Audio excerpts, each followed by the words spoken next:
আরেকজন হচ্ছে কাফের বাদশা বক্তে নসর, এও কাফের, একবার ভাইকে ফেলাইছিল বাইতুল মুকাদ্দাস, ভেঙে ফেলেছিল একবার, একেবারে তছনছ করে ফেলাইছে, কোরআনে আছে। তার মানে কি বাইতুল মুকাদ্দাস যে আল আকসা মসজিদ, এটা আগে একবার পুরাটা ভেঙে ফেলেছিল?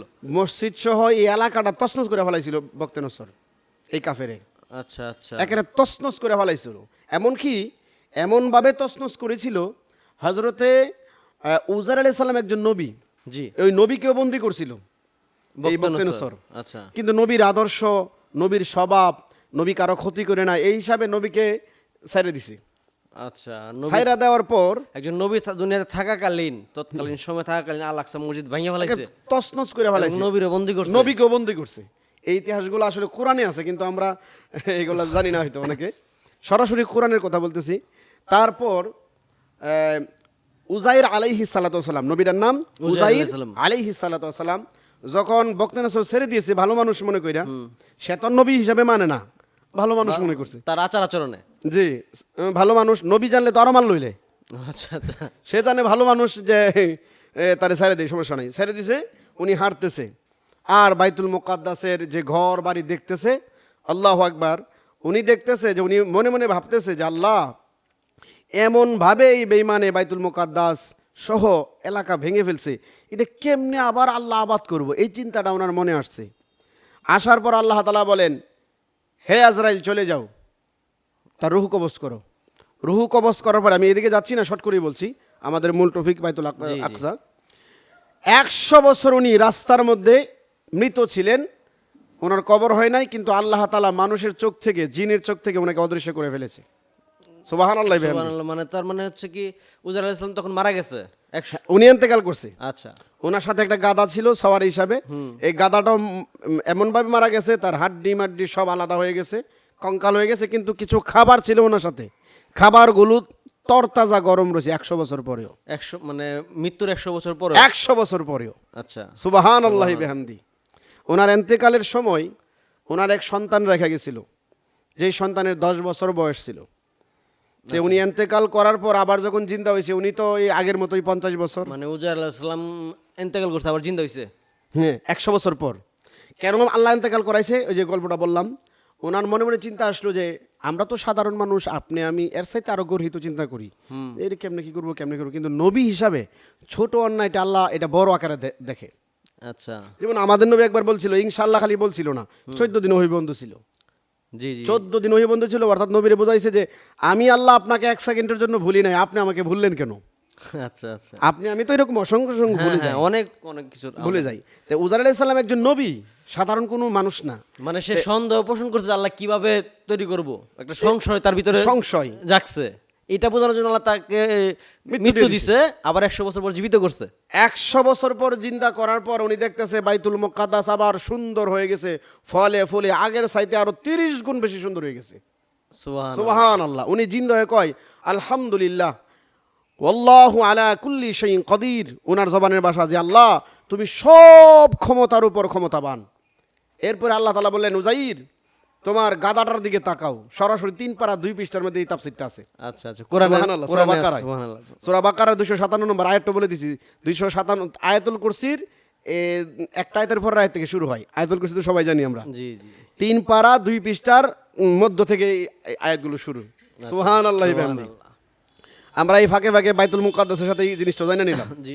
তারপর উজার আলাইহিস সালাতু ওয়াস সালাম বললেন, আল্লাহ বললেন, উজাইর তুমি দেখো তোমার গাদাটা আমি কিভাবে জিন্দা করি। চোখের সামনে হাড্ডিগুলো একত্রিত করার পর শরীরের মধ্যে আপনার হাড্ডিগুলো লেগে গেল, আস্তে আস্তে গোশত লেগে গেল, রগ, এরপরে আপনার যেই সবগুলো লেগে গেল, যেভাবে খসে গেছিল ওইভাবে আবার জোড়া হইলো, যে আগের মতোই ওনার চোখের সামনে জিন্দা হয়ে গেছে। বলা যায় ব্যাক ফরওয়ার্ড যেভাবে হয় ওইভাবে। সুবহানাল্লাহি বিহামদি। জি জি, চোখের সামনে জিন্দা হয়ে গেছে। এরপরে উজার আলাইহিস সালামকে আল্লাহ বললেন, তোমার খাবারটা দেখো, আমি আল্লাহ তাআলা গাছের উপরে টাঙায় রাখছি, এখনো গরম।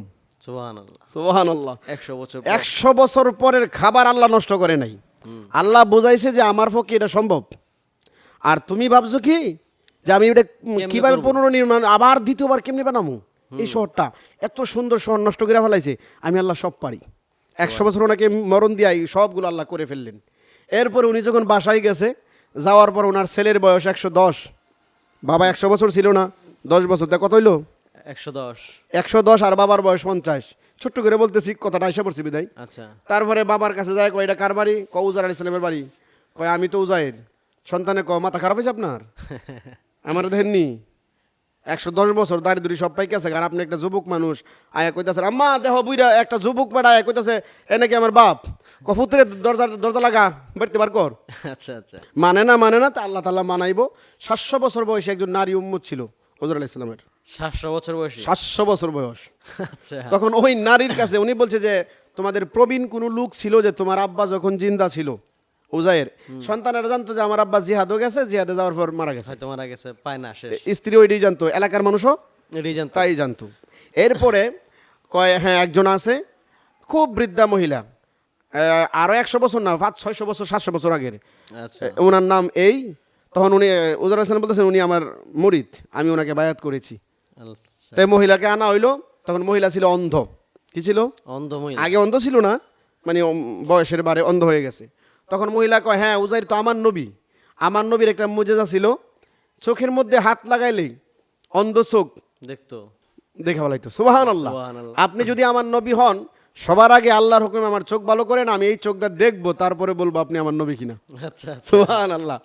অনেক ওহাবিরা বলে, ফাঁকে একটা কথা চলে আসছে যে নবী রাসূল দ্বারা এটা সম্ভব না।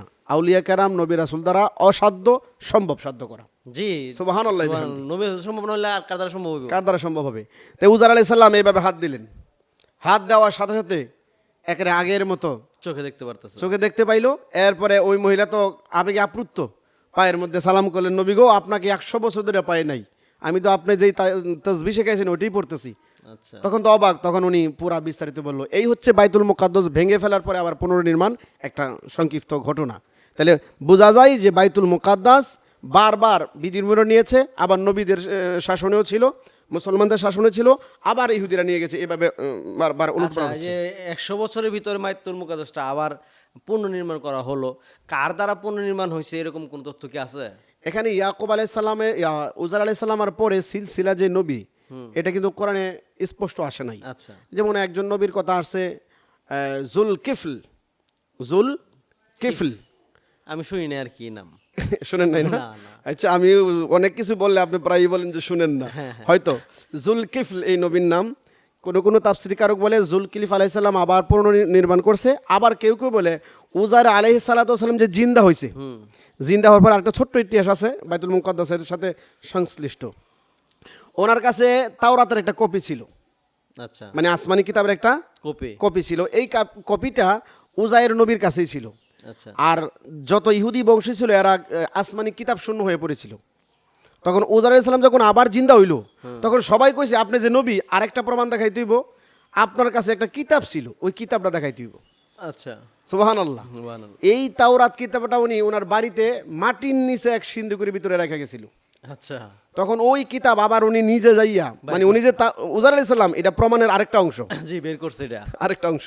তো এটা বের করছে, বের করার পরে উনি আবার নতুন করে, যেমন আমরা বর্তমান সময়ে কোরআনুল কারীম বারবার কপি করা হয়, বারবার, তো এইভাবে উনি আবার সুন্দর করে সংস্কার করেছে আসমানি কিতাব। করার পর তাফসীরকারক বলে উনি নিজ দায়িত্বে আবার বাইতুল মুকাদ্দাস ওই বক্তে নসরের অধপতনের পরে উনি আবার পুনর্নির্মাণ করেছে। আচ্ছা, পুনর্নির্মাণ, এরকম বর্ণনা এটা হলো একটা ইতিহাস পাওয়া যায়, আল্লাহ জানে, আল্লাহ আলাম। এই জি, তখন তো ইতিহাসটা ওইরকম ভাবে লিখিত হয় নাই। জি জি জি